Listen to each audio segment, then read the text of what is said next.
Hello, Mi. Nakapunta na ba kayo dito sa Maragondon? Yung Maragondon pala, Mi, ay sa Cavite pala ito, no, banda. So, ayan, bago po magpatungan beach, madaanan nyo po itong parang waiting shed na ito na wow, grabe talaga, sobrang ganda yung view. So yan, bago magpatungan beach mga mi, baba muna kayo dito at mag picture kasi wala namang bayad dito, free lang naman po ito.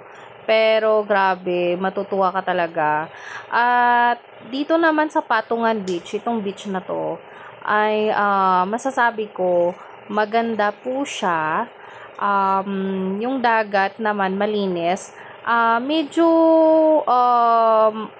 maano yung kulay ng tubig dyan kasi malakas yung alon.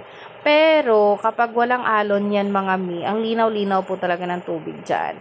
Ang masasabi ko dito, honest review ko dito mga mi, maganda yung dagat, pero yung facility, hindi pa siya ganun ka-improve kasi yung dito kasi bandang side, yung nakikita nyo mga dyan, mga kubo-kubo ay hindi pa siya develop kasi squatter pa po yan dyan banda. Yung mga nagmamay-ari ng mga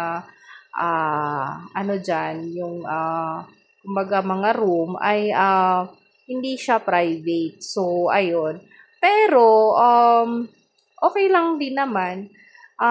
May isa akong sinilip dyan na room. Ang bigay sa akin ni Kuya is 1,500 to 2,000 overnight. Pero ano siya, pang 2 person lang. Ayun, chinek ko, okay naman. Kung nagtitipid ka mga mi, pwede naman hindi ka mag-overnight.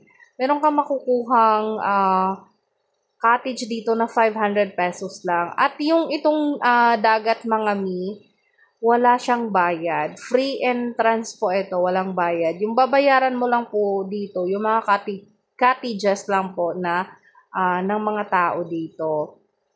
So, ayan. Nag-enjoy naman kami dito. Ang sarap pala maligo kapag malakas yung alon. Ayan. Yan, di ba? Malakas yan. Ayan, ang lakas. Diyan medyo mahirap kasi itutulak ka talaga ng tubig. Pero pag malampasan mo pala yung alon, mga mi, ang sarap. Parang wave pool, oo. Ganun yung na-experience namin dyan. Tuwang-tuwa kami, ang saya-saya namin kasi ang sarap pala maligo kapag malakas yung alon. Basta wag lang sa malalim mga mi. Yung sa dagat lang na gaya nito na hindi naman malalim. Wag lang kayo maligo talaga sa malalim mga mi kasi pag hindi na kasi maabot ng paa nyo yung lupa, yung buhangin, ay naku, anuhin kayo, hihilain kayo ng dagat. Kaya ingat kayo mga miha, baka akala ninyo madali lang mag-swimming kapag malakas yung alon. Diyan kasi naaapak pa namin yung paa namin sa buhangin, kaya safe po siya. Pero ayun, hindi talaga ako pumupunta doon sa dulo kasi syempre nakakatakot yun, baka mamaya mahila kami, may bata pa naman akong dala. So, ayan mi, yun lang. So far, nag-enjoy ako sa dagat na to, sa Patungan Beach. Nag-enjoy ako mga mi, kasi free lang siya. At tingnan mo naman yung view mga mi, tingnan mo naman yan, ang ganda diba? At malinis yung dagat dito. Kahit sabihin mong squatter dito yung dito banda, pero malinis sila mga mi, wala kang makikitang dumi dyan. Malinis yung mga tao dito. Oo.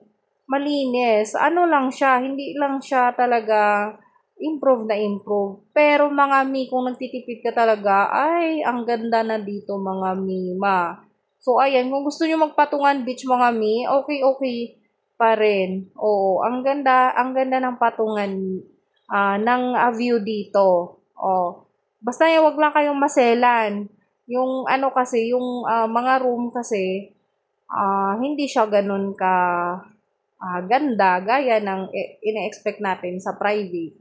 Ganun lang. So, ayan, Nima, yan lang po yung reviews ko sa Patungan Beach.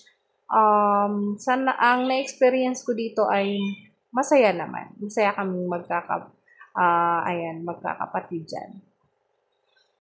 So, ayun, again, kung nagtitipid kayo Mima at gusto nyo maligo sa dagat, ayan, pwedeng-pwede na yung Patungan Beach. Kasi, again, malinis yung dagat, maganda yung view, at wala siyang entrance fee. O, ayan. So, ayan, tingnan mo si Cassie. Enjoy na enjoy talaga kami dyan, Mima. Oh, so, ayan. Maraming salamat, mga Mi. Thank you for watching. Bye!